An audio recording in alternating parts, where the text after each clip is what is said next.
is Fleet and Footy on the Action Sports Jacks 24/7 network. Sponsored by Alive Credit Union.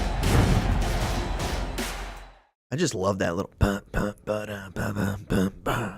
Does that not get you just jazzed up for a show? It does get me jazzed up, and I actually got something cooking. I've got a weird soccer story of the week jingle cooking up. What? In the background. Yeah, just behind the scenes, It's not going to be done by that AI that you've been using. No. AI. What AI? Stuart, I don't know what you're talking about. Yeah, okay. You might fool some people. You don't fool me, Lou. Welcome into another edition of Fleet and Footy. We are off and rolling here on a Thursday. Big Lou, how we doing? I'm doing really well. We had a nice academy weekend. Lots of other extracurriculars around the academy and the weekend, but a nice rejuvenating weekend. Wait, extracurriculars? What are you talking about? We had some MLS Go stuff going on. Oh, okay. Really, like really other events and good times. That was a big event. We had the MLS Next Academy boys work hand in hand with the MLS Go program down at the East Side. And not only that, we actually combined forces with JFC's MLS Go program to have a big jamboree celebration at Patton Park, home of... A jamboree, you say? A jamboree, right? That's a pretty good word. I love a jamboree. It's a great word. It's a good word. And we had like a big celebration where we had pizza after, but really a big training session. Lots of fun with the Academy boys helping out. Jed Bowman obviously heading up our division of MLS Go. So lots of familiar faces out there and just a really, really good time. Shout out to Jed, of course, a former Jacksonville Armada standout on the U23 team. Speaking of former U23 guys, we've got a conversation with Ethan Dudley on the show today. So that's exciting. You were able to catch up with Ethan. We'll bring you that conversation in just a little bit. We'll also recap the end of the high school soccer season. It is now completely over. We got another state champ to honor from our area, so another trophy coming back to Northeast Florida, and a couple so close ones as well. We'll go over that in just a little bit. We've also got Champions League. We're going to talk a little MLS Next Pro. You got the shirt on, Lou. Got the shirt on. Lewis outfit update. Got the MLS Next Pro. The exclusive merch. Hamby gives you your solo shot. Thank you, Hamby. All right. This is given to me by the league, so thank you, MLS Next Pro. Oh, did Charles Altcheck himself give you that shirt? Not President Altcheck, but no. A very nice man. Okay, good. But yeah, we got MLS regular season starting last week, and now MLS Next Pro starting up just the week after. So. Okay. They do a long season, right? They do. They go pretty far. I want to say all the way until November. Oh, wow. So the MLS and the MLS Next Pro season start clearing my schedule for 26, I guess. I'm so used to these summer leagues. We talk about the NPSL and the WPSL. I mean, those things are done in a flash. Yep. We get like 4 or 5 home games, and then boom, the kids are back off to college. But when we get this thing cranked up again here next year with 2026 MLS Next Pro, it's going to be a nice long season and a lot of fun. Yeah, it's interesting that you brought up the calendar because still it's becoming more and more of an argument. Do we switch the calendar to a European-style schedule? And you know what? One of my new arguments against it is, did you just see that Inter-Miami game that we had in Kansas City? We're talking about below negative degree temperatures. I can't imagine having a full season where you're playing through December and January and February in some of these northern, cities in the MLS, because the United States is such a wide, league that, the variables within the locations are just incredible. Remind me, it gets cold in England, right? It does. But yeah, they play during that time of the year. I don't know if it's as cold, though, right? It's different. It's different. It is a different climate for sure. And like you mentioned, I mean, the fact that, England has a couple climates maybe from north to south. We got like 30. If you're going all the way from the teams in Canada to the teams in South Florida to the teams on the West Coast, East Coast, lots of variance for sure. So, yeah, I don't know if they'll ever do it. Also, you don't want to mess with football is a big factor. A lot of professional sports leagues. What's up, Jason? They do not. See, just toss in a comment on the chat. They don't want to mess with the NFL, and that's always going to be a thing in American sports. And I know we kind of We have to talk about this topic all the time. Maybe we'll do a full show on it one day. But for now, we stick with the current calendar.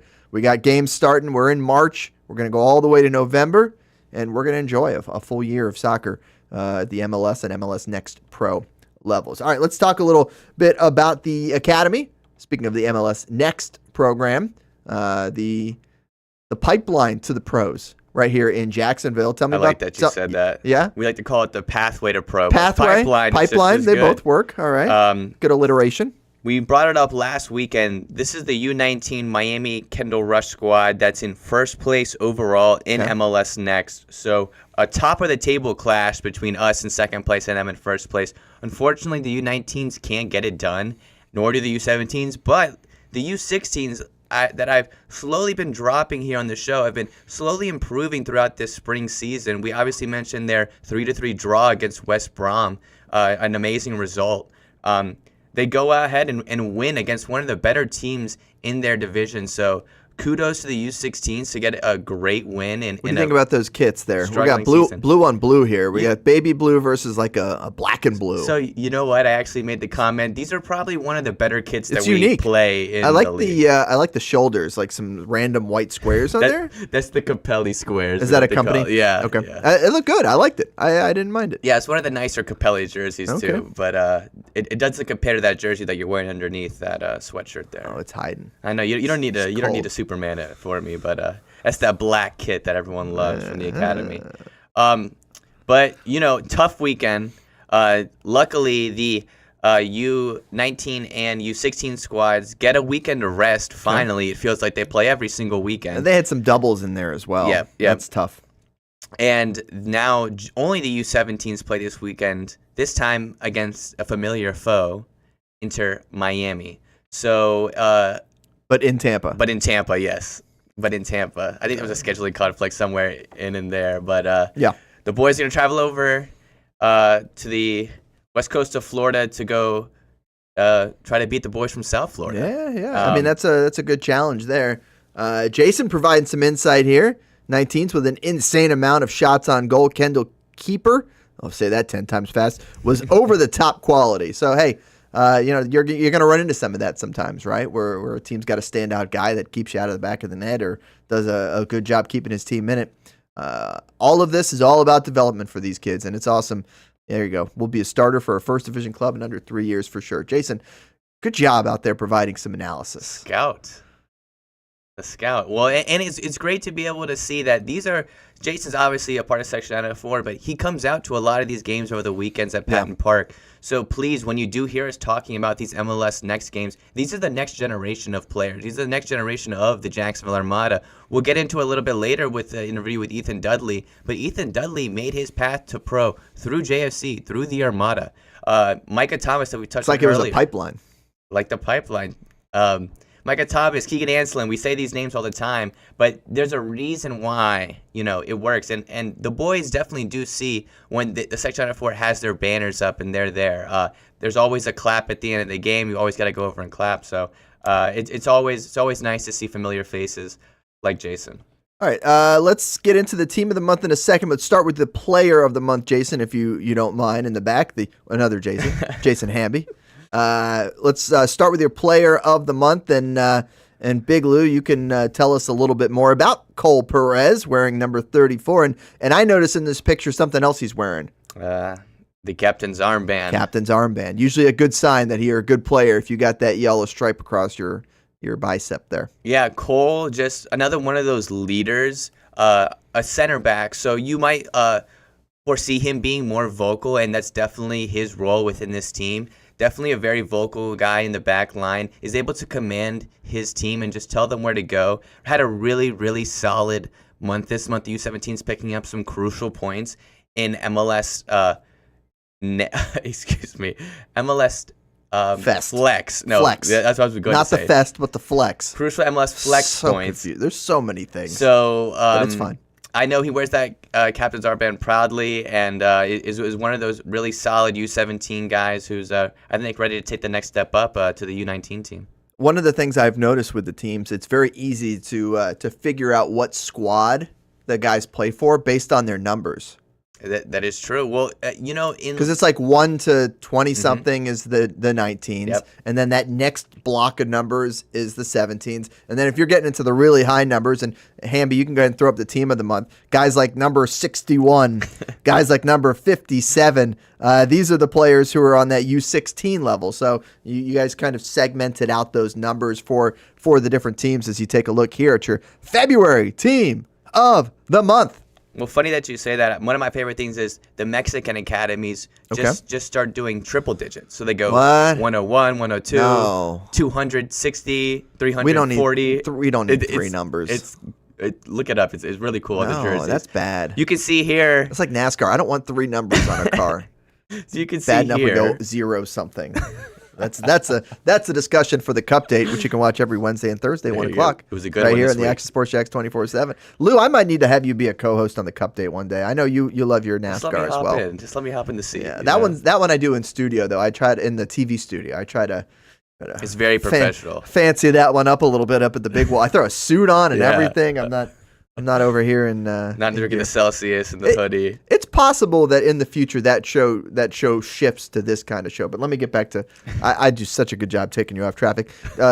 Tell me about the team of the month. What do we got here? Yeah, you can see there's maybe an unusual amount of not 19s here. We usually had a lot of 19s in the squad. That's just because they've been so dominant over the year. But the U16s and the U17s really stepped it up this month. Joshua Kuhn had a great game against West Brom, so definitely got to shout him out. Braden Kurtz, a late addition into this squad, has plugged in beautifully for Tommy Krasanovic as a forward center attacking mid. Cohen Pombier, who sometimes does play up in that U19 squad, has been an absolutely lethal.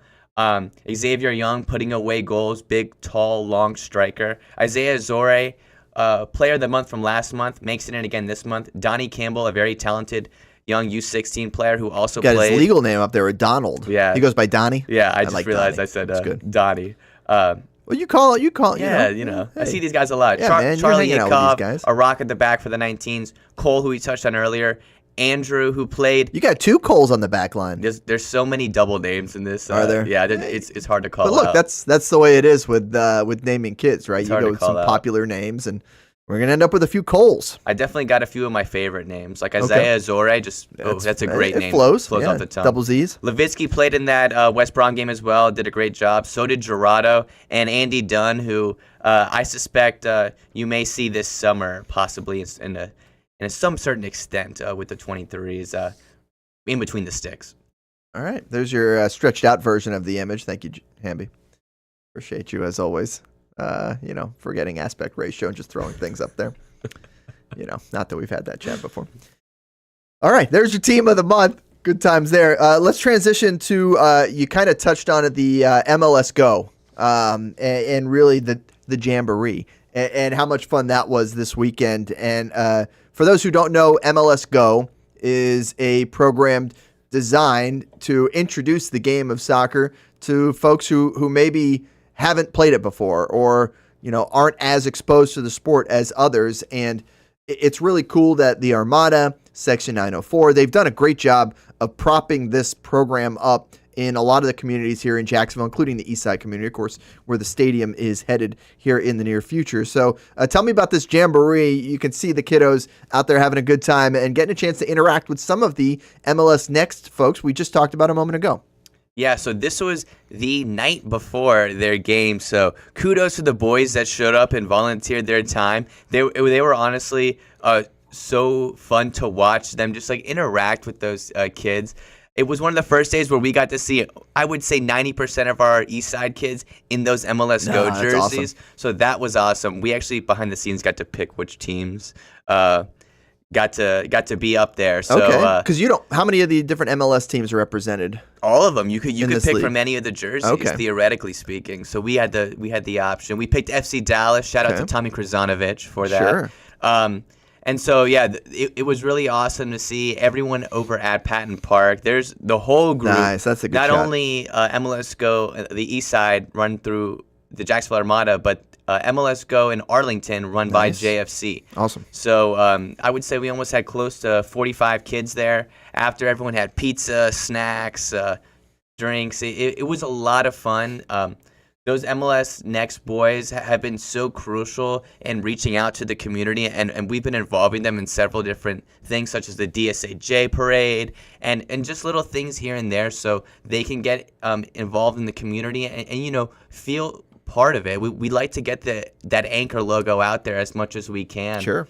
And to be able to help kids that have never played soccer, and it is definitely a different side of the sport that you don't get to see often. Yeah, and it fully lines up with what the Armada's been doing for years now with the under-23 team. There's a reason we talk about a guy like Jed Bowman now leading some of these programs, right?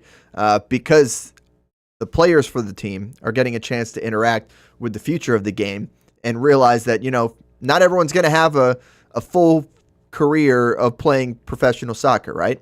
And this is really a great chance for them to kind of interact with the game, interact with the next generation, and find their place in it, right? So really cool stuff there from the Jamboree, which we have decided is our word of the day. We don't have a word of the day. I'm just making that up as we go. It's a new segment. New segment, word of the day. Yeah.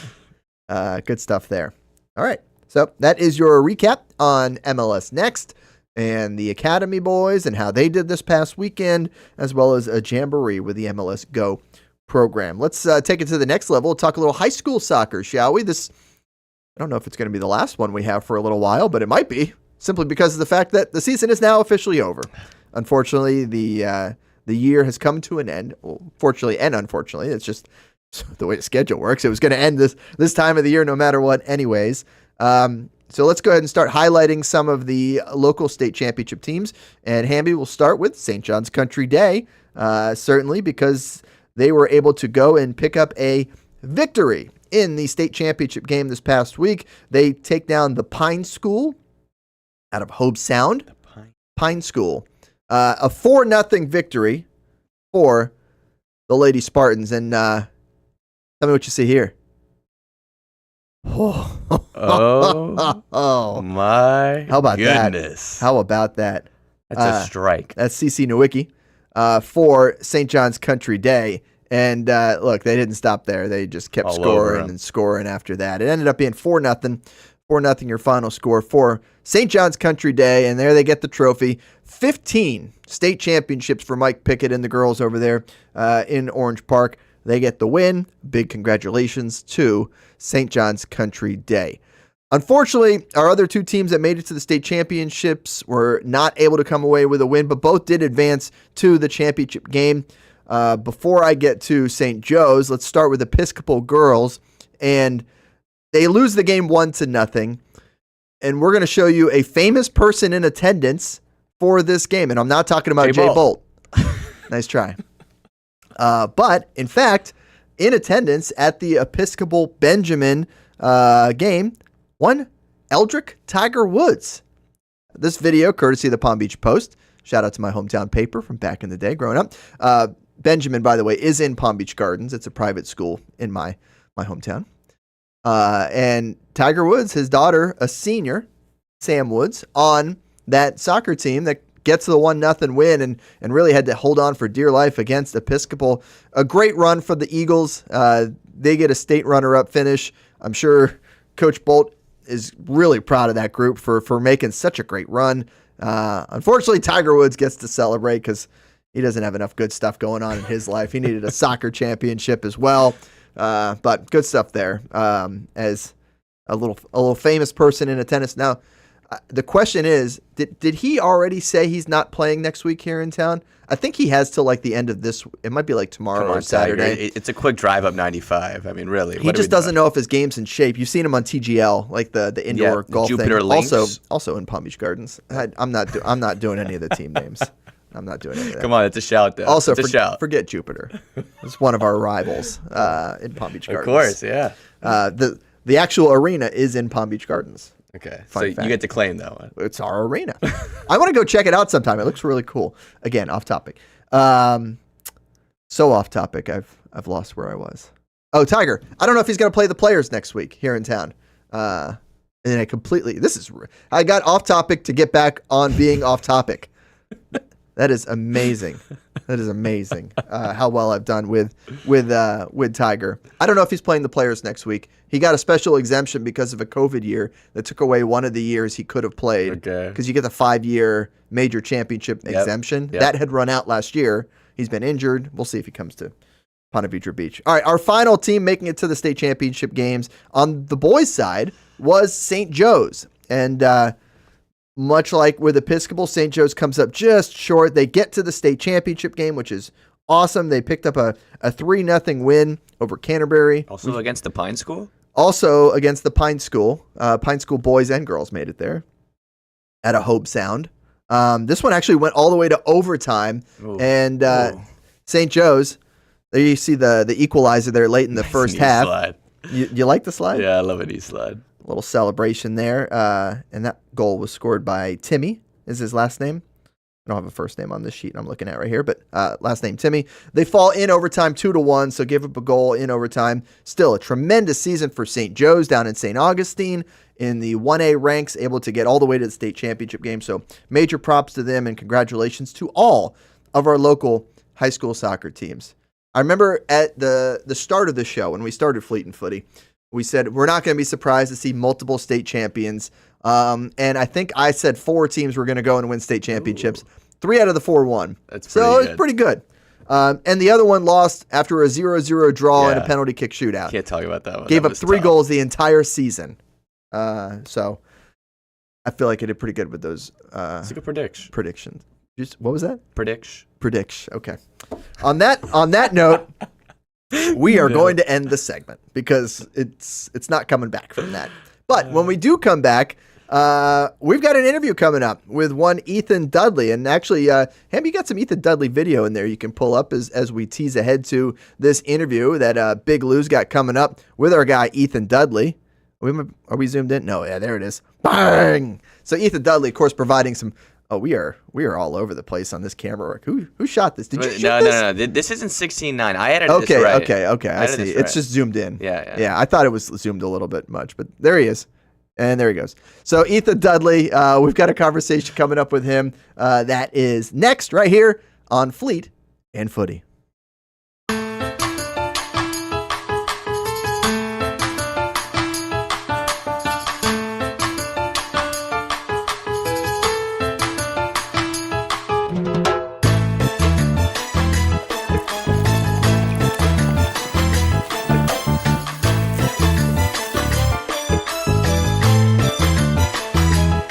Ancla Dorada. The official bear of your Jacksonville Armada. When you think sports, you think Action Sports Jacks, the official station of the Jaguars, on location for every game. But the most experienced team in town doesn't stop there. From high school football to the big events in the area, Action Sports Jacks is always on. Now, we take that to a new level. Action Sports Jacks 24/7 is around-the-clock coverage of the teams you love and the moments you can't miss. The best local sports in Jacksonville on Action Sports Jacks 24/7. People helping people. It's at the core of what Alive Credit Union is all about, and it's been that way for over 70 years. From the start in 1954 to today, the mission remains to inspire financial wellness and give you a financially fit lifestyle. Alive Credit Union and its employees are committed to not only serving their valued members, but also our community here in Northeast Florida. I had a chance to see that commitment firsthand as Alive partnered with our Action Sports Jacks 24/7 team to bring you Armada men's and women's soccer broadcasts. Inside the 18, it is a shot, and it's a goal! Chloe Chivers! And that connection to the community continues with Alive Credit Union's support of the Police Athletic League of Jacksonville. Alive Credit Union's commitment to our community also involves serving the financial needs of all first responders through the recent merger partnership with City and Police Federal Credit Union. Join the community and become a member of Alive Credit Union today. Find out the many ways you can be inspired in financial wellness at alivecu.coop. Hey everyone, everyone, Olivia Tasley here from Action Sports Jacks to tell you all the different ways you can watch our new 24/7 network. 3 easy steps. You don't even need a pen and paper to write it down. Step number 1, download the app. Search Action News Jacks in your app store, either on your phone or your smart TV. Then, once you're on the app, click on that little drop-down menu in the upper left-hand corner with the 3 little lines. That'll show you these options, and boom, right here, click Action Sports Jacks 24/7, and you will be brought to our continuous stream channel. That app can be accessed through all these different platforms, whether you have Roku, Fire TV, Smart TV, Apple TV, or Google TV. You can find our app. Now, if you don't have access to the app, don't worry, we still got you covered. We're across all social media platforms, from Facebook, Instagram, X, YouTube, Twitch. We have a podcast channel. Plus, check out our short reels on our TikTok. Action Sports Jacks 24/7. It's on all the time and everywhere. This is Fleet and Footy on the Action Sports Jacks 24/7 network, sponsored by a live credit union. Welcome back to Fleet and Footy. I'm joined here now with Armada legend, per se, Ethan Dudley. Ethan, how are you doing today? I'm good. How are you doing? Doing fantastic. It's even better now that I'm interviewing you. You started your career in Jacksonville. You're obviously a native Jacksonville kid, coming up through the JFC and Armada Academy system in this first iteration. What do you think that experience was like, being in North Florida, growing up in the youth system and coming through the JFC system?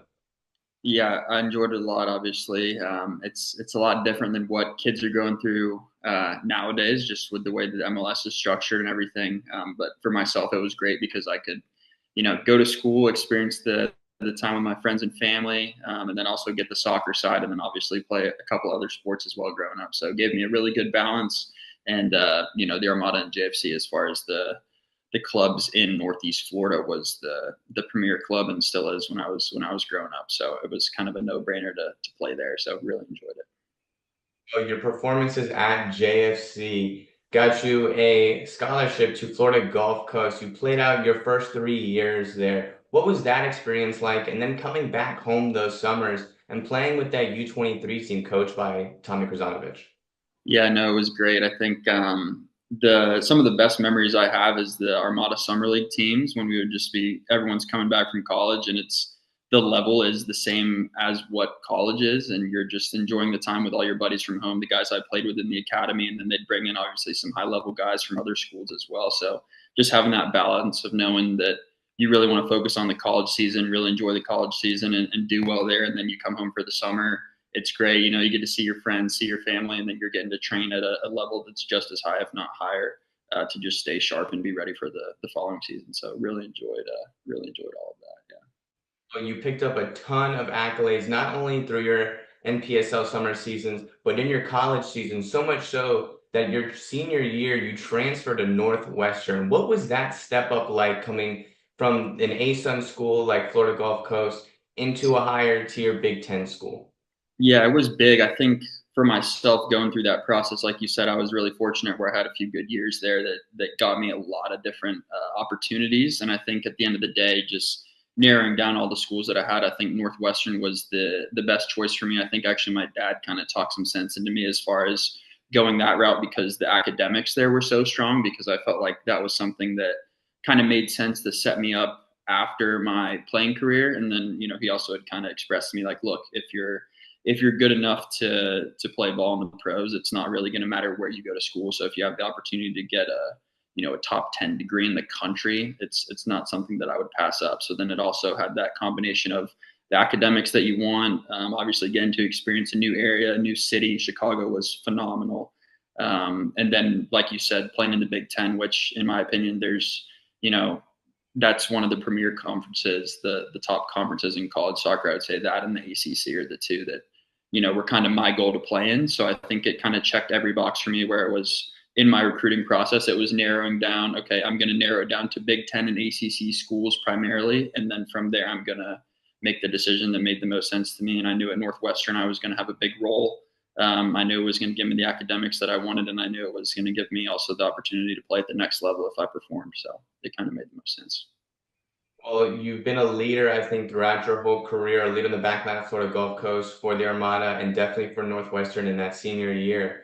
You come out of that senior year and you end up signing a contract with Atlanta United too, if I'm not mistaken. What was that step up like? Yeah, so actually, I played after Northwestern. I actually signed with the second team at Charlotte. That's what it was. Yeah, Crown so Royal. That's what they're it called was. Crown Legacy. So it's MLS Next Pro. So basically, after my last year with Northwestern, I was in the draft. My agent, we thought I was going to get drafted, didn't end up getting drafted. But then right after the draft, I had contract offers from 3 clubs. And then I think the one from Charlotte was the one that made the most sense for me in that point in time. So then I was there. Obviously, you experience MLS Next Pro level. You're training with first team guys as well, all these different things. And yeah, I think the college experience and everything with Armada over the summers helped prepare me for that. So then I was there, able to get in that level. Then I was at Union Omaha, which was a USL 1 club, just for the back end, like 2 months, the end of the season. We ended up winning the regular season there, which was great. And then this past year was at Atlanta United's second team. And then now I'm at Chattanooga Football Club. So I've been at 4 different clubs, 3 of which are MLS Next Pro. So been kind of all over the place. It's been a crazy 3 years, but it's been good. So I in between that time, you did appear for the Armada, if I'm not mistaken, appearing in 1 game? I did, yeah. So I came when I was at Charlotte. Basically, long story short, just had a mutual termination with the deal at Charlotte. Just kind of didn't line up for me, I think, in terms of take the next step. And then on their end as well, I think it was just one of those things that unfortunately just kind of didn't shake out the way that, myself and the organization there wanted things to, and just there wasn't a need and those type of things. So I think it made sense for my career to kind of take that step back to go forward. So that's when I came home to Jacksonville for, I want to say, maybe 2 or 3 weeks. I got in 1 game with the Armada, and then I went off to Omaha for the rest of the year before then joining up with Atlanta. Got in a game and scored. Oh, yeah, I've got a couple fantastic pictures of you walking out some of the MLS Go kids that we use in our marketing, and a really funny celebration picture of you scoring at the south end at JU. Yeah, I remember that was a good. That was definitely a great experience. I know everyone was excited to see you back at the captain's armband.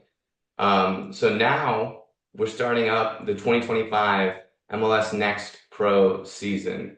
What has your experience been like so far in this new Chattanooga setup? And can you touch a little bit on what it's like having Keegan Ansel in there with you now? Yeah. It's been good. I think it's going to be similar to, because Armada is going in Next Pro next year, correct?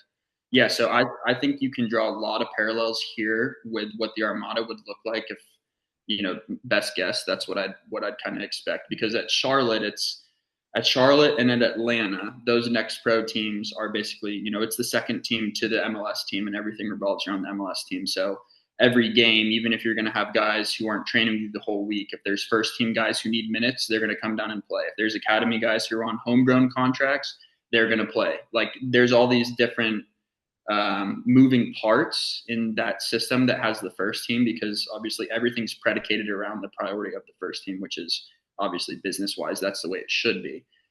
But here at Chattanooga, it's like Jacksonville is going to be. It's just an independent club. So the group we have here is the group.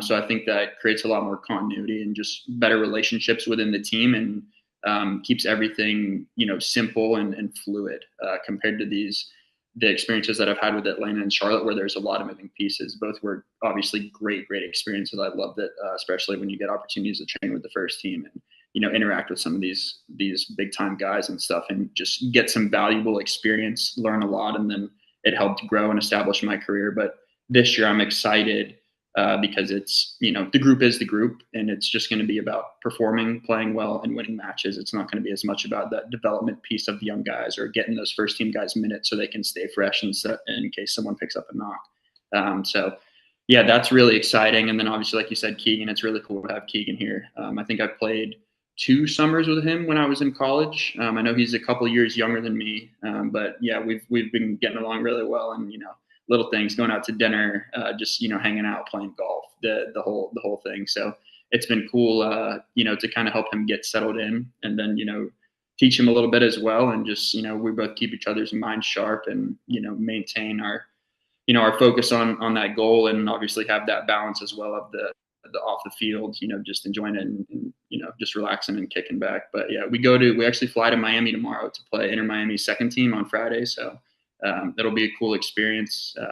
And, I've already played there a couple times. It's a pretty cool stadium. So I've been telling him about, hey, it's going to be about to touch on that. Inter Miami, you guys opened up your season against a pretty strong opponent. They didn't do too well the year before, ended up making the playoffs their next year. They have a new head coach. Are you expecting anything different or anything specific from this Inter Miami team that if we want to watch the game, we can get a little bit of insight? Yeah, I think they just, from the teams that I've played in the past couple of years, they always stand out to me just because of the way that they play. The ball's always on the floor with them, and they're just really dynamic. It's almost like they create different rondos in the game. They're always overloading you with different numbers. It feels like, they'll move it to the, say they move it to the right winger, then the 10 is coming, the 9 is coming, the right back is coming, and bang, it's a little 4v3, and then they'll ping it to the other side, and these type of things. So it would be a fun system to play in, the way that they play, especially they play kind of like a box 4 midfield, similar to how Armada would do over the summer, where you'll bring either the wingers down, or they'll create some type of separation where they're always overloaded in the midfield. So it's definitely difficult to play against. You have to be very organized, but they do give you a lot of chances to counter just in the way that they play. So yeah, but they're an exciting group to watch for sure. One last question. I actually asked Miguel Gallardo this last week, but is there a specific Armada moment that really sticks out to you, whether that be like a goal or an away day or a locker room moment or anything specific?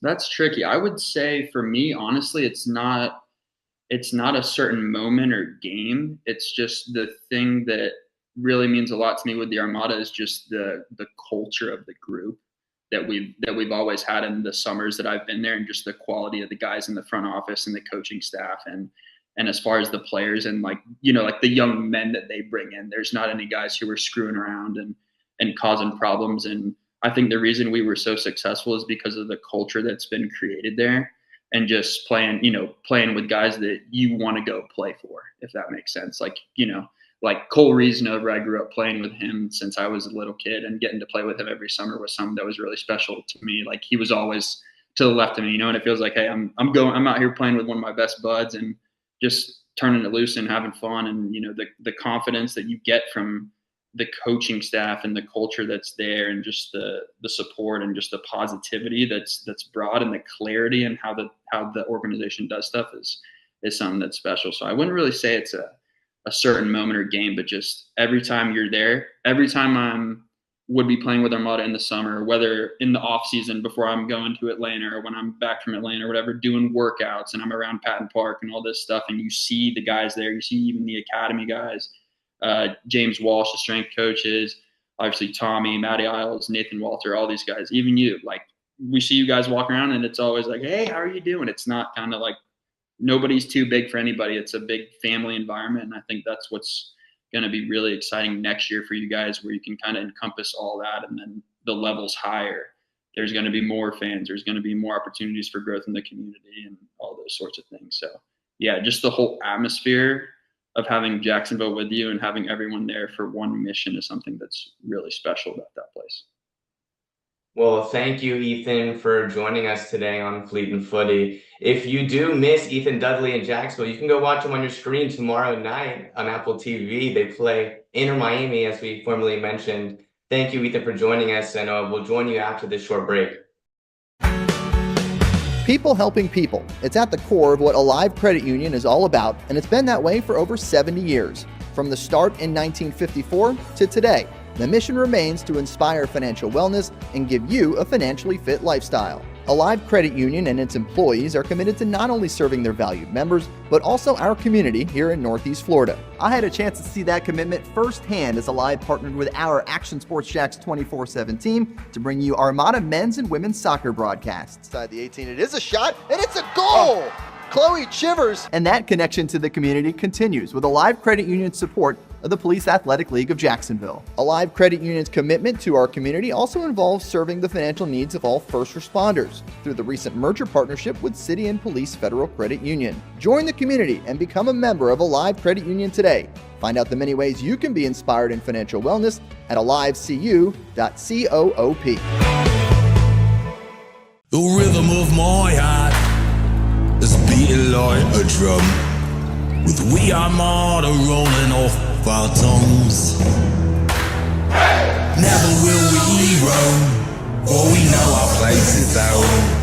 Where the ocean meets the skies, we be sailing. Where the ocean meets the skies, we be sailing. Get local sports on demand with Action Sports Jacks 24/7. All sports, all local, all the time. From the locker room to the field, the Jacks, high school football, the Jacksonville Armada, and don't forget the Brett and Austin Show. They're all in on Trevor. Of course. Download the Action News Jacks Now app, available wherever you stream or at actionnewsjacks.com. TV, phone, laptop, desktop. Action Sports Jacks 24/7. Jacksonville sports, all the time. 2024 provided plenty of memorable moments for the Jacksonville Armada on the pitch, including another conference championship game appearance for Tommy Kruzanovich's under-23 men's team. Debuting this year for the first time, the girls in blue, as the Armada fielded a women's under-23 side in the WPSL and made its presence known with some highlight moments. Potential goal of the season! Then attention turned to the future, with MLS Next teams representing the Armada badge in 3 age divisions this fall, including an under-19 squad ranking among the best in the state. Those teams are a big focus on Fleet Footy, covering the big soccer stories each week on the Action Sports Jacks 24/7 network. I'll put one in the back of the net for you. Join us for player profiles, fun interviews, and the very latest on the Fleet and all things footy. That's every Thursday at 2 p.m. This is Fleet and Footy on the Action Sports Jacks 24/7 network, sponsored by Alive Credit Union. And welcome back to Fleet and Footy, and something new for the U.S. women's national team. Lou, they lost. We haven't seen that in a minute now. Yeah, since Emma Hayes has taken over after departing from Chelsea and taking over this UN's women's squad, she has not lost a single match. Now she was going to lose one at some point. Obviously, at some point. So the U.S. goes and plays in the She Believes Cup. This is the 3rd edition of this tournament. They go and they beat Colombia and Australia pretty handily. And I would say the team to beat out of those 3 is going to be Japan no matter what. That would have been the most Japan also won their first 2 games. And unfortunately, the U.S. falls in full time was 2-1, and it was a tough game, but the entire match, Japan looked like the better team. It was one of the first times in a couple of years where I could say, yeah, we were not the better team on the pitch. I blame the stadium they played in. Is Sophie Smith out there? Sophia Smith? How does everyone know that? That's so weird that the non-soccer people know. Marcel brought her up in the office. Yeah. That's why we lost, right? She's not out there. She's pregnant. Sophia Smith. Recently pregnant. Yeah, so I was just saying, it's the NFL, man. Yeah, that's blame the Cardinals guy, right? Oh, that's Michael the reason Wilson. Why they all know. That's the reason. That's why. Yeah. They all know the NFL guy. I was gonna say blame Snapdragon Stadium. It's their fault. It was a late. It was a late game. It was 10:30 p.m. Eastern time. It was very late. So late that we couldn't even get a watch party for our folks here, the Outlaws. I know. Too late. It was too late. Alex Morgan in attendance. Southern California native, watching her team lose. But hopefully, this is a little bit of a kick in the butt to the girls, and maybe. You're not gonna win every single match that you play. You're not gonna win every trophy that you play, and of course, there's trophies you care about a little more than that one. Quite honestly, but it's our own. What? It's our own trophy, the She Believes trophy. What? Because we made it up so that we could get more games and make some more money. I mean. Real rich history of the cup, all 3 years of it. We love the history here in the United States. All right. Okay, so you've got the shirt on. I do have the shirt on. MLS Next Pro. Mm-hmm. The season. It's time. It is time. Actually, We've got the Big Lou season preview. It's time tomorrow. Tomorrow. That's Friday. The first games of the MLS Next Pro season start back up. Hamby, can you throw up that conference alignment graphic just so the people can get kind of an idea of who is in this league? So for those of you who are familiar, look at that, Hamby. He's throwing instructions at you now. Look at that. I like it. Guide the show, Lou. A lot of these. You're going to probably have to do this next week because I think I'm going to be out at the golf course while we're doing this show. This guy golfing for the players. We'll be working. A lot of familiar logos you can see there. Yep. That's because a lot of them are those MLS 2 teams. But there's a couple independent teams in there. Both in the Southeast Conference there. Yes, as Dudley mentioned. Would it be mentioned. Southeast Division, Eastern Conference, probably? Yep. Carolina Core, that second logo down, and it's a little Chattanooga. little fox with like a sunset. Yeah, they got some pretty cool colors over there. Yeah. But Chattanooga right last below season's champions, North Texas SC, who's been a powerhouse at just churning out players and out to Europe and being able to sell them on for profit. Ricardo Pepi obviously is the main one that comes to mind there, but their academy has been really a strong suit for them throughout their MLS tenure, and they've been able to promote those guys like we've been talking about through the pipeline. So that's why this league is so important. Ethan obviously touched on the fact that there are those independent teams, and they do operate sort of differently, trying to focus more, less on that younger talent, trying to bring them through the MLS ranks. And that'll be more like how a Jacksonville Armada operates once we are in MLS Next Pro. Obviously, still focusing on the youth, but we're trying to build out a full squad here, a full team.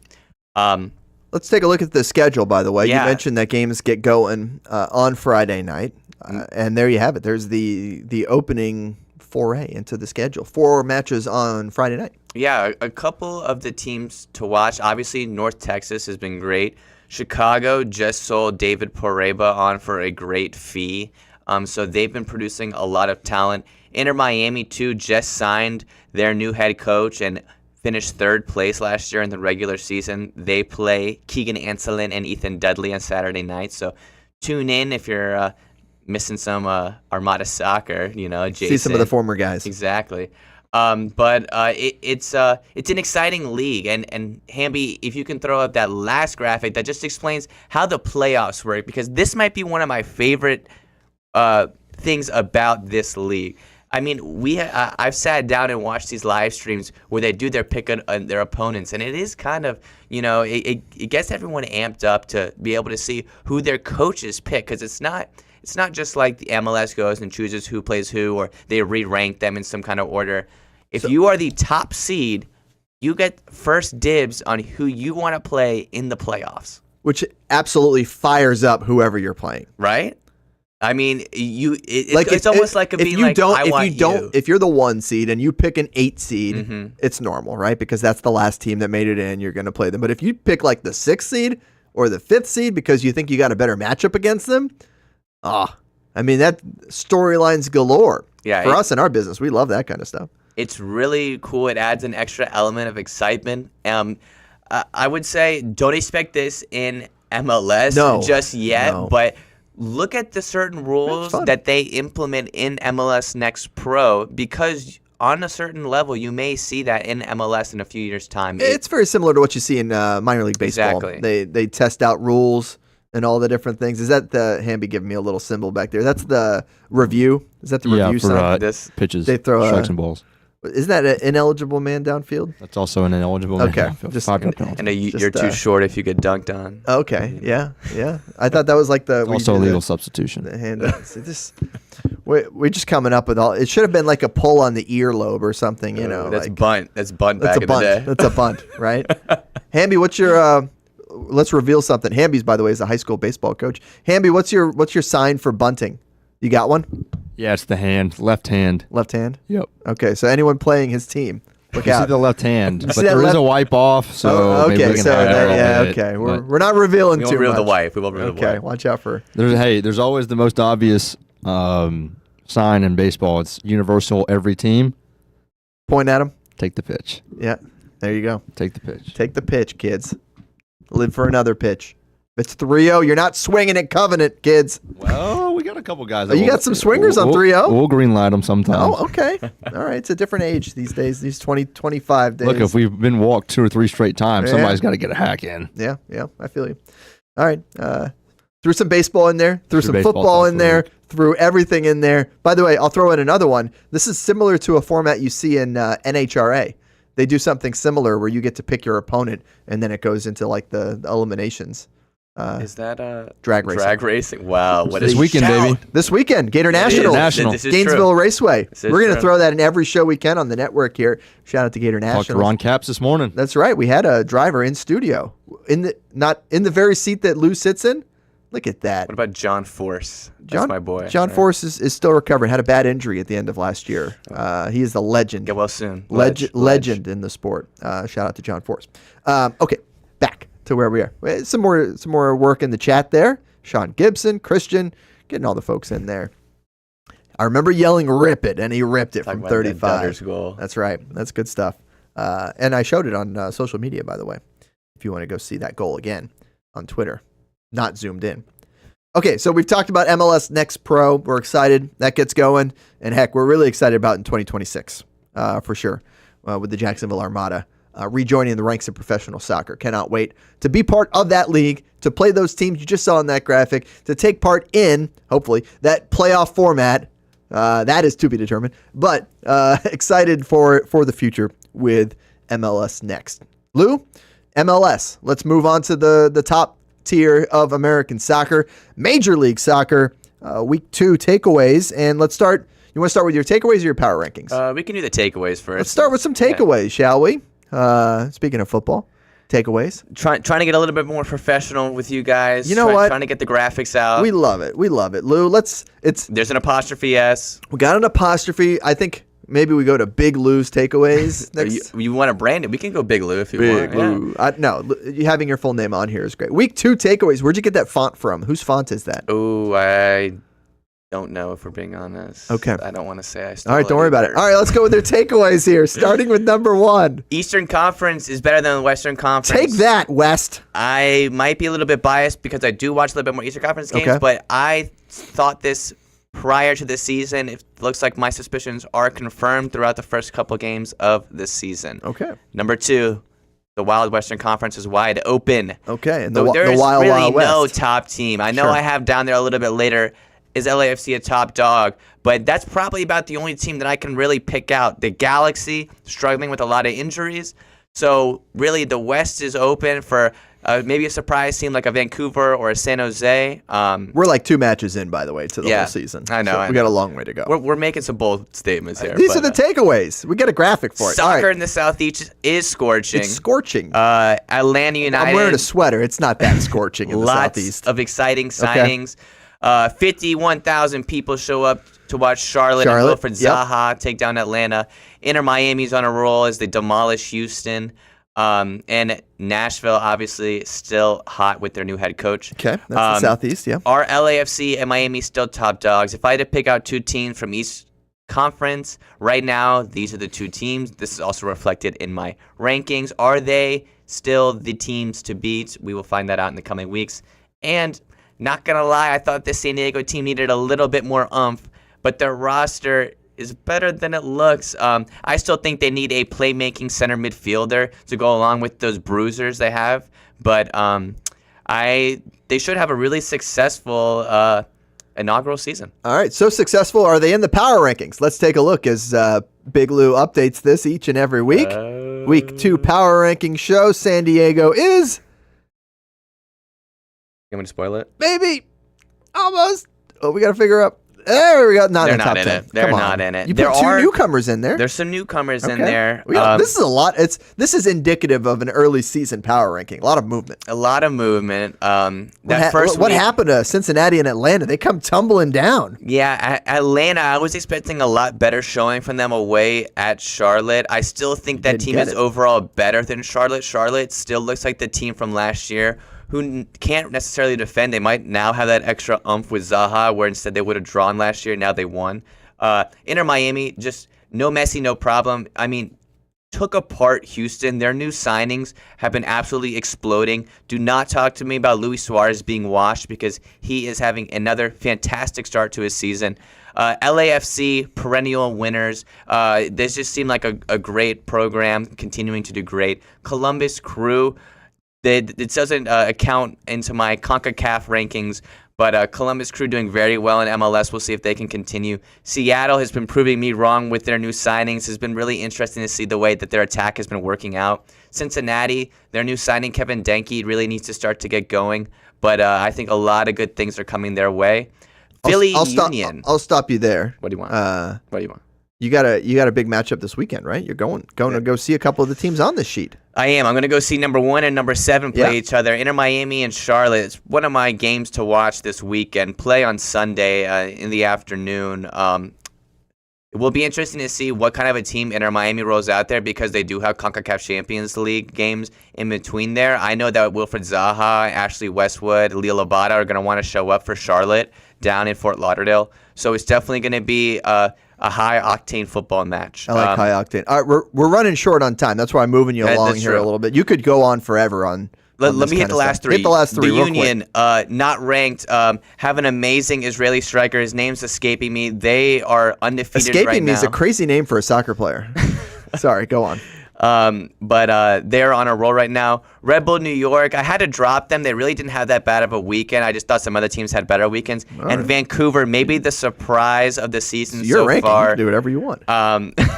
Surprise of the season so far. Didn't think they would have such a good beginning, especially because ownership was talking about even selling the team. But it's nice to see them doing very well. They are 2-0. All right. We'll do this again next week on your Week 3 Power Rankings. The Week 3 Power Rankings. And hey, maybe give like a little venue tour. Walk around with a camera in your venue.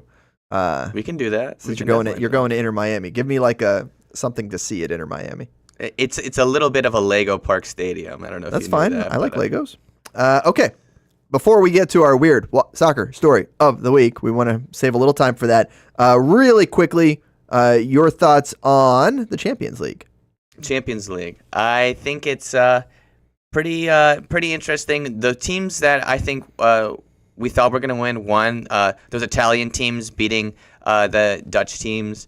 Don't like it. Yeah, not a Barcelona beating Benfica. Liverpool pulling out a really late winner. Alisson with some goalkeeper heroics to keep it 1-0 Liverpool. Arsenal scored a touchdown against PSV. Don't worry about that. This was just leg one. So, just got to score 8 next time if you're PSV Eindhoven. The Madrid derby right here was great. Yeah. Julian Alvarez scores an absolute scorcher from outside the box. Dortmund draw with Lille. Looks like they're going to probably focus on Champions League rather than the Bundesliga. Here's that. Yeah, we're not worried about Arsenal. Game. All right. All right. So they'll second leg of that's next week. It is next week. Okay. We'll have a little bit more of an idea of what the final pot is looking like. All right. How about CONCACAF, real quick? CONCACAF, MLS teams. Give me one surprise you saw from CONCACAF. The one surprise I saw was LA Galaxy losing to Costa Rican team Herediano away in Costa Rica. It's always tough to play away in CONCACAF, and the LA Galaxy are down a couple players. Good surfing there, right? Costa Rica. Costa Rica, yeah, of course. Yeah. I haven't been to Costa Rica. Put it on the list. Put it on the list. Yeah. Have you? Attaboy, Hambone. It's been on the list. I know seems like a cool spot. They got some jungle there, right? Oh, yeah. Yeah. Go do some zip lining, maybe. I did that. Yeah, see? There you go, zip lining. Okay. So we got a couple minutes left in the show, Lou. I wanted to save some time for you because, it's a staple of the show. It's the weird soccer story of the week. And hopefully we'll have a jingle.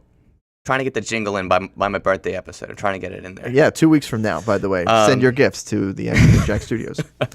All right, here we go. What do we got here? What am I looking at? Here's some imagery just in general while I go over this story. It doesn't really have to do with it, but this is FC Taxi Duisburg. Also, I want you to notice the field of this team. It's actually hilarious. Duisburg. Okay. This is in Germany. I want to say this is like the 7th tier of Germany. On Sunday, February 23rd, referee Stefan Kahler was conducting a pre-match ID check when a young child identified as the son of FC Taxi player. What is that field? Where's the grass? Exactly. What? Approached and unexpectedly bit him in the nether regions. That's all I will say. I will not say. This is a coach's kid? This is a player's kid. A player's kid. So the referee was in the locker room doing pregame checks, and a player's child bit the referee in the nether regions. The match ends up getting suspended and postponed.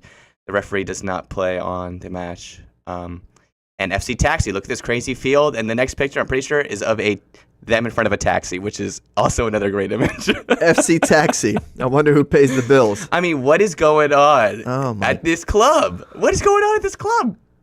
That's shout out to Duesburg. That's a doozy. I know we're pretty sure. low in the pyramid here, but why are children in the locker room? They shouldn't be. Why are children in the locker room? All right. Well, that's your weird soccer story of the weekend. That's weird, Lou.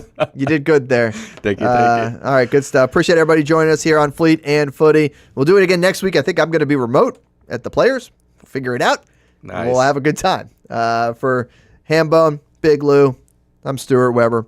That was Fleet and Footy. Thanks so much for joining us to talk a little Fleet and Footy.